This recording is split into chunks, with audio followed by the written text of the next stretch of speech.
If death is the only certainty in life, why do we fear it more than we understand it?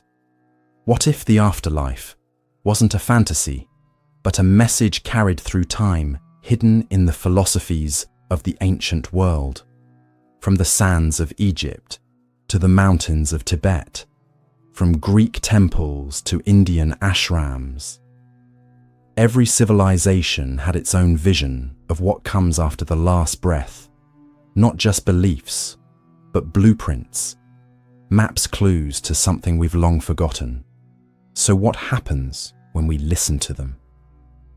Across time and continents, across sand-swept temples and moonlit monasteries, ancient minds gazed into the abyss of death, not with fear, but with fierce curiosity, as if asking the stars not what happens when we die, but what we have forgotten since birth. For them, death was not the closing of a story, but the opening of a veil, a shift in vibration, a return to something older than time and deeper than thought, where memory, morality, and meaning became gateways rather than obstacles. From the banks of the Nile to the slopes of the Himalayas, from desert scrolls to whispered mantras, from carved stone tablets to sacred chants under starlit skies, each civilization tried to translate the silence after breath into something we could live by and die through. They gave us more than myths or metaphors. They offered maps not just to the afterlife, but to the life beneath our illusions, to the soul beyond personality, to the journey behind the name. And though their languages were different, though their gods wore different faces, and their stories took different shapes, they all seemed to point toward the same truth, that what happens after death is shaped by how we live before it. So in this video, we do not seek certainty. We seek insight, echoes, and reflections, not to build a single belief, but to hold many and listen for what harmonizes beneath them. We will walk the deserts of ancient Egypt and step into their hall of judgment, where hearts are weighed against the feather of truth. We will follow the ferryman of Greece and drink or refuse to drink from the river of forgetting that flows between lives. We will spiral through the Indian concept of samsara, where karma is not punishment, but a mirror, and liberation is not escape, but awakening. We will sit quietly with Taoist sages of China, watching leaves fall without resistance, listening to the silence behind the wind, and seeing death not as an end, but as a transformation of form. And finally, we will enter the luminous teachings of Tibetan Buddhism, where the moment after death offers not finality, but the most sacred of chances to dissolve into the light of one's own awareness and be free here and now. Each of these traditions holds a key not necessarily to unlock the door, but to remind us we have always held it and perhaps have simply forgotten how to turn it. This is not a story of fear, but of returning, not a story of endings, but of remembering, and if we listen closely, the voices of the ancients might guide us home. In the ancient world of Egypt, death was not seen as a fall into darkness, but as a crossing into a realm called the Duat, where the soul would stand trial not by flame or sword, but by truth and balance. The heart believed to carry all memory and morality would be placed on a divine scale, and opposite it the feather of Ma'at, the goddess of harmony, justice, and cosmic law. If the heart was heavy, swollen with lies, cruelty, or selfishness, it would outweigh the feather, and the soul would be devoured by Ammit, the beast of final death. But if the heart was light, if the soul lived in accordance with Ma'at, then it would pass through the gates and enter the field of reeds, an eternal land of peace, reflection, and spiritual completion. There was no heaven or hell in this vision, only a clear question. Did you live a life that was honest, compassionate, and in rhythm with the truth? The soul's journey through the Duat was long and full of symbolic trials, rivers of fire, serpents of chaos, and gates guarded by names that must be spoken with clarity and power. The Book of the Dead. Not truly a book, but a collection of sacred spells and affirmations, was designed to be read to the dead, or by the soul itself, as a guide to pass safely through each stage. It is one of the oldest known spiritual texts in human history, a whisper from 3,000 years ago, teaching us that life was preparation and death a sacred reckoning. Anubis, the jackal-headed guardian of the threshold, watched over the weighing not to condemn, but to ensure fairness. Thoth, the scribe of the gods, recorded every outcome, a divine historian of the soul's final trial. Osiris, the lord of the underworld. Once a murdered king, now resurrected as judge, sat upon the throne to welcome the worthy into the next life. In the Egyptian mind, the afterlife was not about punishment or reward. It was about alignment. The chaos of the world could only be healed by those who carried order within themselves. To die well meant to have lived truthfully, to have spoken the words of the negative confession. I have not stolen, I have not lied, I have not killed without cause. In their silence, the ancients left us a question more powerful than any prophecy. If your heart were weighed today, would it be light enough to pass? In the philosophy of ancient Greece, death was not seen as a punishment nor a release, but as a descent, a solemn passage into the shadowy realm of Hades, where the soul would wander, not in torment, but in stillness, in echo, in memory's fading breath. Beneath the earth and beyond the mortal senses, the dead would cross the rivers that divided life from afterlife, the Styx of sorrow, the Acheron of pain, the Phlegethon of fire, each a symbol of what we carry into death and what we must let go. To cross these rivers, a coin was placed upon the tongue or over the eyes of the deceased, payment for Charon, the silent ferryman who rowed the souls across the currents of forgetting toward a fate they had unknowingly shaped in life. But the most haunting river of all was Lethe, the river of forgetfulness, where the soul, if unprepared, would drink and forget all that it had once been, all that it had learned, all that it had loved or feared or hoped for. The soul would then drift into the fields of asphodel, a pale, endless meadow where souls wandered neither joyful nor punished, merely forgotten like dreams that had lost their dreamer. Some believed that only the heroes, the rare ones whose lives had reached greatness, would ascend to the Elysian fields, a paradise reserved not for the good, but for the unforgettable. In the mystery schools, a different teaching emerged, that to escape the cycle of rebirth and return the soul, must refuse the waters of Lethe, must remember who it is, must awaken in the land of the dead. The philosopher Plato spoke of the soul's journey through death and return, where each soul, before being reborn, must walk a path and choose its next life, blindfolded by forgetting, led by desire, driven by echoes of its former self. Thus memory became salvation and forgetting a second death.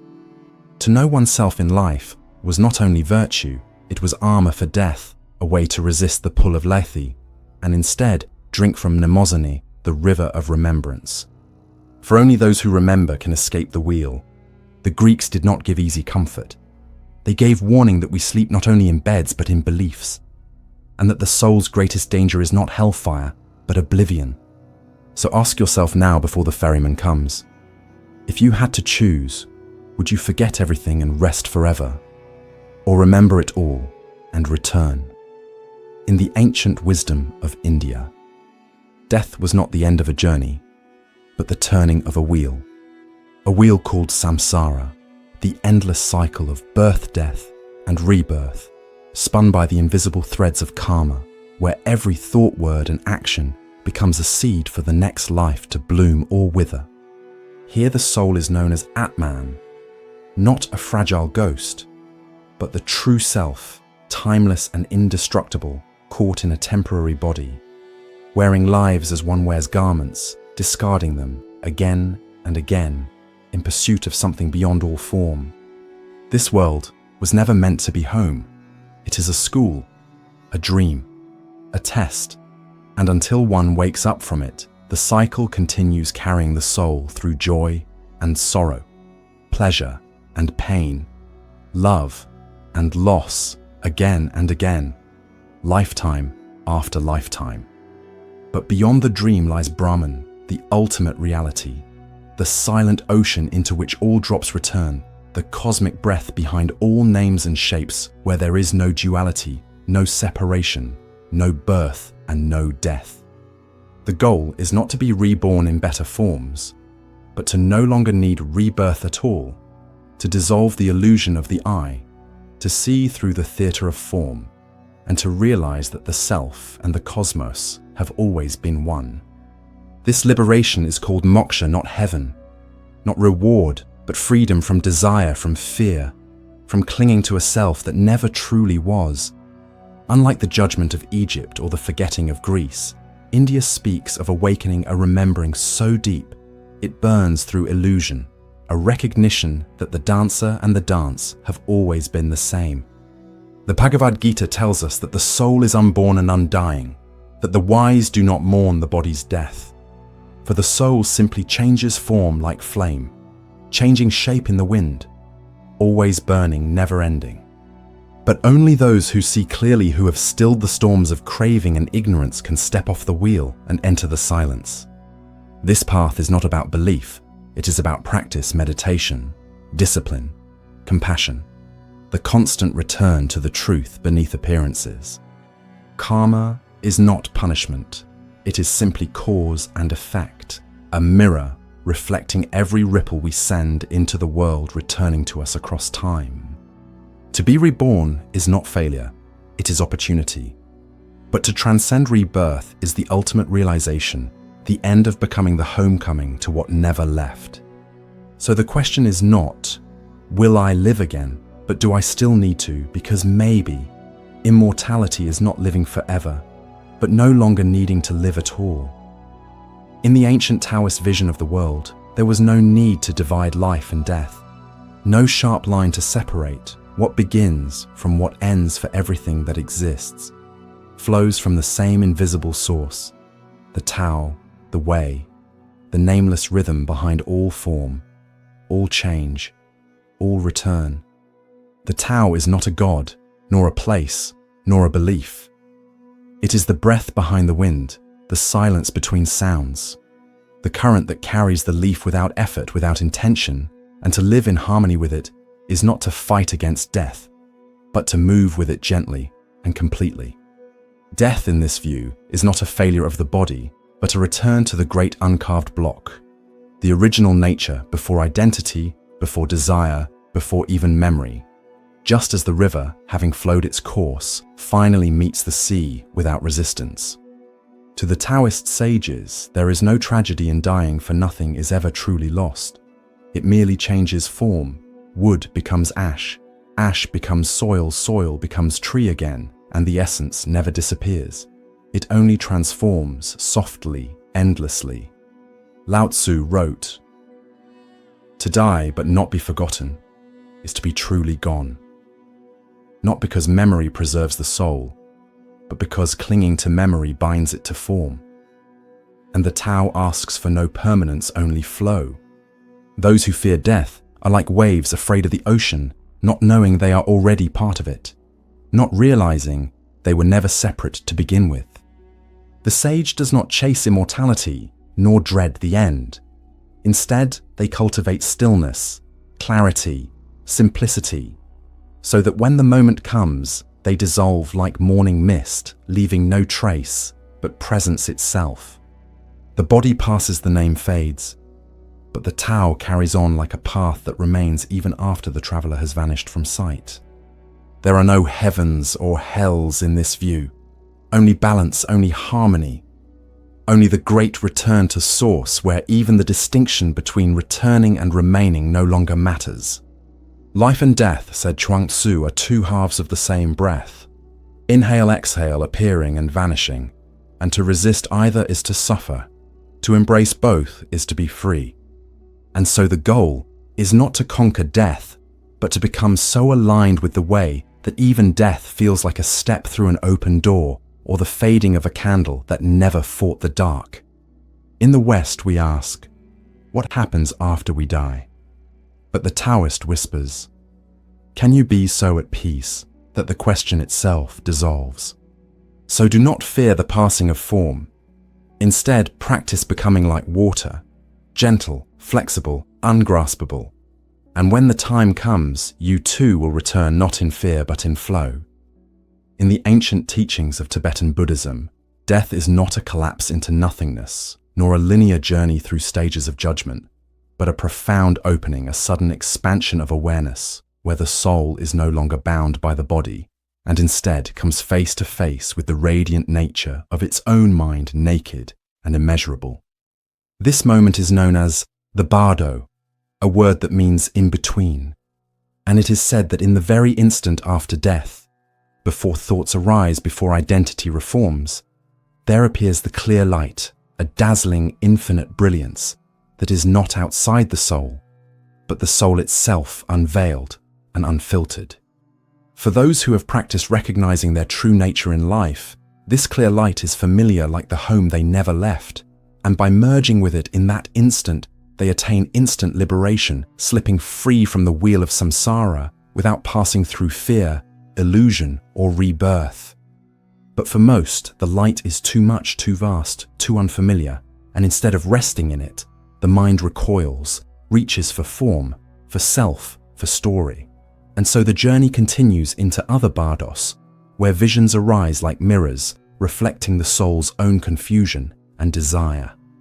Peaceful deities appear first, serene, compassionate, radiant beings. Yet even they can terrify an unprepared mind, for to see pure love, when one does not feel worthy of it, is to tremble before one's own light. And when the peaceful visions are missed or rejected, wrathful ones emerge not as punishment, but as manifestations of the repressed, the denied, the unloved parts of the self, now vivid, monstrous, and overwhelming. These are not external gods or demons, but energies of the mind, and the only escape is not to run, but to recognize, to see them as illusions, as dreams, as reflections of one's own consciousness, playing out its patterns. Even then, liberation is possible. In every moment of fear, the clear light still pulses beneath the chaos waiting to be seen, like the sun behind storm clouds. This entire process, this profound and terrifying unfolding, is not meant to scare us, but to prepare us to train the mind to be still spacious and aware, so that in the moment of death, it does not cling, but releases. The Bardo Thodol, known as the Tibetan Book of the Dead, was written not to instruct the dying, but the living, so they might recognize the fleeting nature of reality and cultivate presence wisdom and surrender long before the final breath. Its teachings are not about heaven or hell, reward or punishment, but about freedom. The kind of freedom that comes when you realize you are not the wave, but the ocean, not the thought, but the space it arises in. So the question is not what will happen when I die, but rather, will I recognize myself? When the illusion of self falls away, for in that moment, there is no guide, no script, only awareness, and the light of your own being, shining beyond birth and death. Maybe the afterlife is not a distant destination, not a place with golden gates or burning flames, but a mirror held up to the life we're living now. Not to judge us, but to ask, are we awake or merely drifting through a dream? Maybe each ancient philosophy, in its own symbols and silence, was never trying to describe the afterlife, but to remind us how to live before it. Some saw death as a crossing, others as a return. Some spoke of judgment, others of liberation, yet all seemed to agree on one truth, that what we carry inside us is what we meet beyond us. So if there is a map to what comes after, perhaps it is not carved in stone but shaped by our choices, our clarity, our capacity to love and to let go. And perhaps the most important question is not what happens when we die, but who are we becoming while we live? Do you believe in cycles, in light, in memory, in merging, or in mystery? Which vision of the afterlife calls to your soul the most, and why? Share your thoughts in the comments below, not as answers but as offerings, because every perspective is a piece of the great mosaic, and your voice might be the spark that awakens another. If this journey moved something in you, consider subscribing not just to a channel, but to a deeper exploration of self-spirit and the sacred unknown. For now, may you walk gently with awareness, and may the question of death help you live more fully, more truthfully, and more free.